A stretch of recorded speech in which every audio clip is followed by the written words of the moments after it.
Bung Toel menilai Nova Arianto kurang cocok melatih timnas Indonesia. Menurutnya, gaya bermain Nova terlalu mirip dengan Shin Tae-yong yang mungkin kurang sesuai untuk pembinaan usia muda. Ia berpendapat bahwa Garuda Muda membutuhkan pendekatan yang berbeda agar para pemain muda bisa berkembang secara optimal, bukan sekadar meniru taktik senior. Sebagai alternatif, Bung Toel menyarankan nama Fakhri Husaini. Menurutnya, Fakhri lebih layak menangani Garuda Muda karena memiliki rekam jejak yang solid dalam membina pemain usia dini serta mengusung filosofi permainan yang jelas dan konsisten. Kemenangan Indonesia tadi malam melawan Korea Selatan. Ini hantu ini keluar lagi ngomong nih. Manusia yang paling gue benci di dunia ini. Kenapa sih ini orang masih nongol mulu nih? TV-TV dah, setan TV nggak usah ngundang-ngundang ini manusia dah. Ini provokator ini si orang. Sok tahu pengamat bola lah, sok tahu masalah taktik lah. Lu hanya cuma nonton doang lu nggak punya lisensi kepelatihan, gak usah sok-sok tahu lu. Bingung gue orang nih. Lu sama gue duel aja dah. Ayo duel kita di ring. Daripada lu banyak ngomong lu, biar gue pecahin lu punya mulut lu. Ayo di ring kita, lu nonton PT gue, ayo. Kita baca dulu statementnya si Toel nih tadi malam atas Nova Arianto.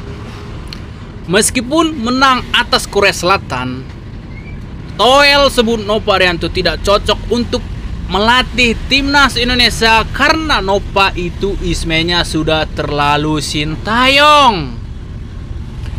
Dan buat lu Toel, daripada lu banyak ngomong, banyak bacot ya, lu ketemu sama gua main di ring. Biar lu punya bibir itu pecah-pecah gua bikin, biar lu diam setahun udah, nggak usah lu ngebacot-bacotin bola lagi udah, oke? Kompetisi kita butuh diperbaiki, profesionali kita. Jadi dua orang itu melegakan karena apa? Jangan lupa lu bakat kita hebat. Dan tahu romantisme saya waktu lihat semalam. Kalau saja Boas hadir pada saat ini di era kehebatannya, Widodo Ceputra hadir saat ini di era kehebatannya, dia main di belakang Ore Romeni, Boas di sebelah kiri di posisi Ragnar, Widodo di posisi Marcelino. Catat omongan saya, ngayal saya waktu nonton 3-0. Masing-masing bikin 1 gol.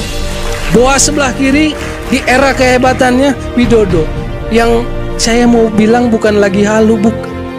Artinya saya mau bilang kita punya bakat yang luar biasa loh.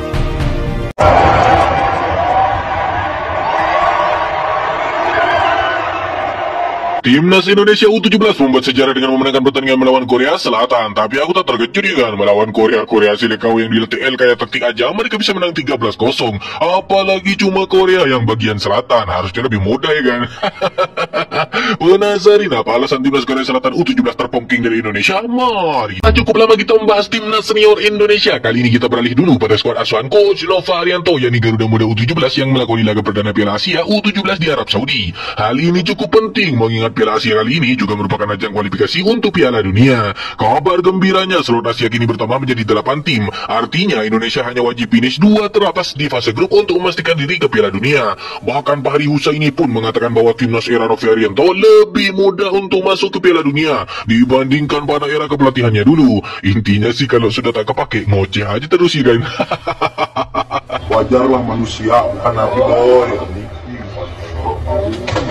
Tapi bak gayung bersambut muncul pernyataan dari Toel yang mengatakan Nova Arianto terlalu Shin Tae-yongisme dan tidak cocok lagi melatih tim muda Indonesia sebab mereka membutuhkan pendekatan yang berbeda di kelompok umur. Dan yang cocok melatih timnas U17 menurut Toel adalah Fakhri Husaini. Kompak betul para lokal pride ini kan, saling bahu-membahu untuk mendorong kawannya agar mendapatkan pekerjaan. Sungguhnya suci yang mulia. Hari hari esok adalah milik kita, terciptanya masyarakat sejahtera. Coba demo aja kalian berdua di depan kantor PDAM. Namun dalam ajang tersebut skuad asuhan coach Nova Arianto harus menghadapi tim Korea Selatan di laga pertamanya. Hal itu tentu saja mengingatkan publik sepak bola pada Piala Asia U23 yang kala itu kita mampu lolos ke semifinal usai menembakkan Korea Selatan yang merupakan negara asal pelatih timnas Indonesia kala itu. Jadi tutor ngalahin Koreanya sudah ada di YouTube PSSI kan.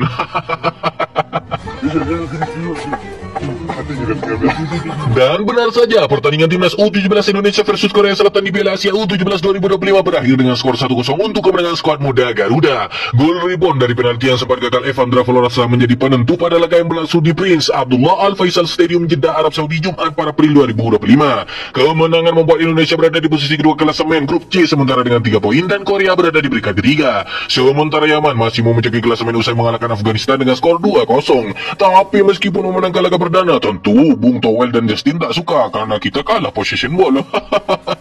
Jadi nggak ada salahnya sebenarnya kalau timnas kita main agak sedikit pragmatis, agak sedikit reaktif, tidak perlu soal menyerang, tapi bagaimana juga bisa bikin balance. Apalagi pelatih timnas Indonesia U17 Nova Arianto menggunakan skema 3-4-3 untuk menghadapi Korea Selatan, padahal formasi 4-3-3 adalah yang terbaik menurut pelatih Korea Serikau.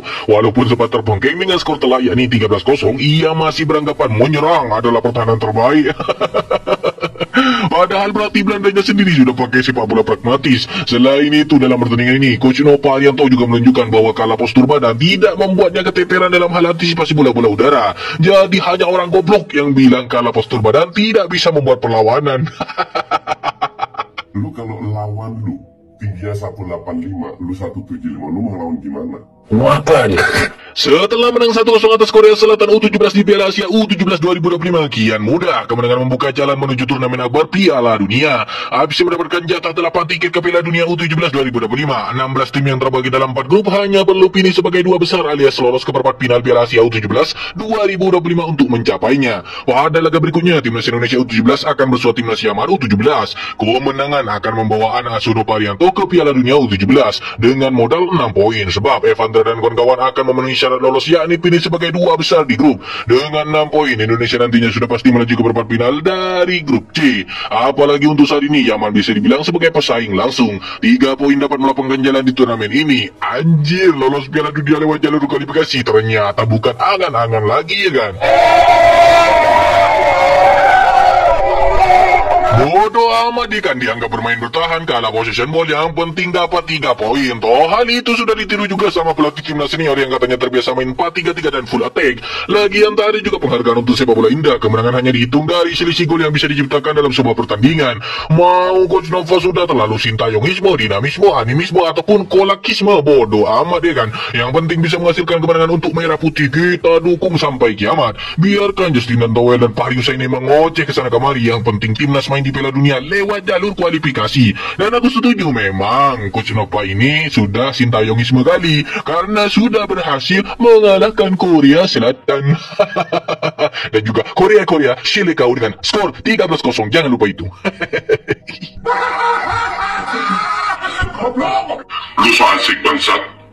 Bener aja guys, apa yang kita pikirkan kemarin gitu ya, bahwa kemenangan King Indo gitu yang adik-adik kita U17 melawan Korea Selatan itu menggunakan taktik Coach Sintayong. Cuy, buset dah guys nih guys ya, Coach Nova Arianto pun mengaku sendiri guys bahwa kemenangan King Indo saat melawan Korea Selatan dengan skor tipis 1-0 itu menggunakan taktik Coach Sintayong. Cuy, buset dah. Coach Nova Arianto pun bilang guys bahwa dirinya pun terinspirasi saat Coach Sintayong melawan Korea Selatan yang kemarin. Cuy, buset dah. Yang nggak salah guys, yang nggak salah gitu ya, pernah menjadi staff di kepelatihan Coach Sintayong gitu ya. Dan ini juga guys, setelah menganalisis taktikal dari Korea Selatan barulah diterapkan gitu ya. Ternyata emang cocok gitu ya, taktikal winning gitu ya, buset. Semoga aja guys, semoga aja lawan Yaman dan juga Afghanistan nantinya King Indo bisa mendapatkan kemenangan kembali. Ganti-ganti.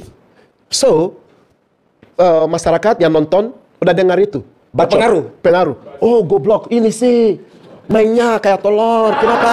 Kok nggak diganti-ganti?